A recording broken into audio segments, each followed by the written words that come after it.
అసలు ఆ వర్ణ వ్యవస్థ కానీ లేకపోతే కుల వ్యవస్థ కానీ ఉన్నటువంటి పుస్తకాలు, ఉదాహరణకు మన ధర్మశాస్త్రం కానివ్వండి, పరాశర స్మృతి కానివ్వండి, ఇలాంటివి ఏమైనా ఉంటే తీసుకురండి, నేనే పెట్రోల్ పోసి తగలబెడతానని కూడా అన్నారు. నేను ఈరోజు ఆయనకు పెట్రోల్ ఇస్తాను, ఆయన ఎంత తగలబెడతారో నేను చూస్తాను, ఆయన నిజాయితీని కూడా నేను ఈరోజు ప్రశ్నిస్తున్నాను. నన్ను జవాబు చెప్పనియండి.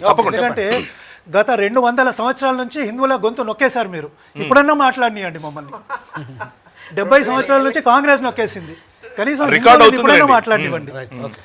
సో ఒకటేమన్నారంటే, సమాజంలో ఉన్న దుర్మార్గాల్ని ఒక మతానికి ఆపాదించలేం కాబట్టి ఇప్పుడు పై వస్త్రం వేసుకోకుండా తిరిగారు అన్నారు, అది హిందూ గ్రంథాలలో లేదు.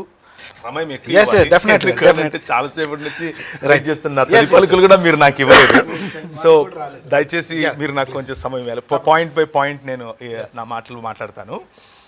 సో నా పోయినసారి అంటే గత 1 నెల క్రితం జరిగిన ప్రోగ్రాంలో భాస్కర్ రాజు గారు, నేను అప్పుడు యాంకరింగ్ చేస్తున్న సమయంలో ఒక మాట అన్నారు.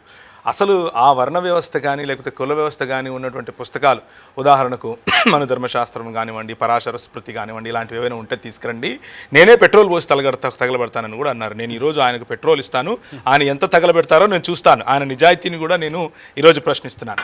కులం లేదు అని అన్నారు. రామాయణంలో కులపతి అన్న పదం ఎలా వచ్చింది కులం లేకపోతే? రామాయణంలో బ్రాహ్మణులకు అధిపతిగా ఉన్న వ్యక్తిని కులపతి చేయాలని చెప్పి కుక్క వచ్చి మాట్లాడినప్పుడు పోయిన ఎపిసోడ్లో ఆయనే ఒప్పుకున్నారు, కుక్క వచ్చి మాట్లాడింది బ్రాహ్మణుడి పైన నేను చేశానని. కులమే లేనప్పుడు కులపతి ఎలా వచ్చాడు? ఆయన సమాధానం చెప్పాలి, మొదటి విషయం. రెండో విషయం, క్రైస్తవ మతం అన్యాయం చేస్తుంది, దాని గురించి వస్తాను.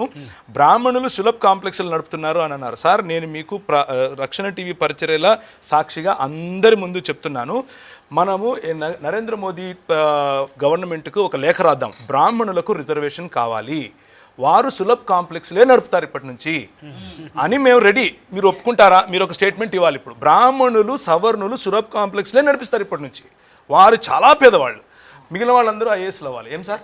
మిగిలిన వాళ్ళందరూ ఐపీఎస్లు అవ్వాలి, బ్రాహ్మణులు సులభ్ కాంప్లెక్స్లే నడపాలి. మీరు చూస్తాను మీరేం మాట్లాడతారు. ఇప్పుడు దళితులపై ట్యాక్సులు వేసి శూద్రుని దోచుకున్నారు.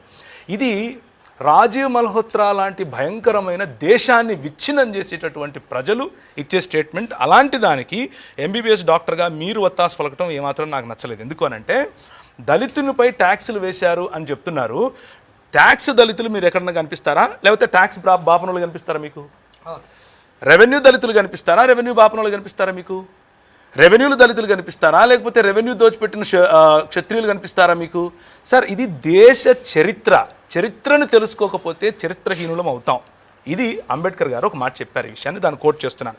బ్రాహ్మణులు సులభ్ కాంప్లెక్స్లు నడుపుకుంటారు అనంటే ఎంత హాస్యాస్పదమో, దళితుల పైన ట్యాక్స్లు వేశారంటే కూడా అంతే హాస్యాస్పదం. ఎందుకంటే సార్, దళితులు ఈ దేశంలో ఈ బయట నుంచి వచ్చినటువంటి వలసవాదులు వచ్చినప్పుడు దళితులకు తిండి లేదు, దళితులకు పై వస్త్రం వేసుకునే హక్కు లేదు, దళితులు గోచి కట్టుకొని తిరగాలి, మూతికి ఒక ముంత పెట్టుకోవాలి, ముడ్డికి ఒక చీపురు కట్టుకొని తిరగాలి. అది మా బతుకు ఇక్కడ. ఎవరు అలా దోచింది? వాడు వచ్చి దోచాడు, ఆ తెల్లోడు బ్రిటిషోడు దోపిడి దొంగ. మీకంటే ఎక్కువగా అరిచి నేను చెప్తాను, కానీ ఆ దొంగకు వత్తాసు పలికింది ఎవరు? బ్రాహ్మణవాదం కాదా? ఆ దొంగకు దోచిపెట్టింది ఎవరు? బ్రాహ్మణవాదం కాదా? ఆ దొంగ మీ దేవాలయాల దగ్గరకు వచ్చి కాపు కాస్తే పోయి చచ్చిపోయింది ఎవరు? దళితులు కాదా? ఎవరికి చెప్తున్నారు ఈ కథలు? కథలు ఎవరికైనా వేరే వాళ్ళకి చెప్పాలి. క్రిమినల్ ట్రైబల్ యాక్ట్ ఎవరు చేశారు సార్? బ్రిటిష్ వాళ్ళు చేశారా?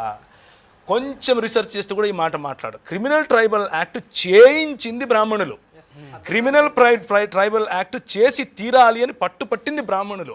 ఎందుకు అనంటే, ఫలానా సమాజం, మీరు ఏ సమాజం గురించి అయితే మీరు మీ సమాజంగా చెప్పుకుంటున్నారో ఆ సమాజం వెనుక వాళ్ళు ఒక ప్లీ వేశారు.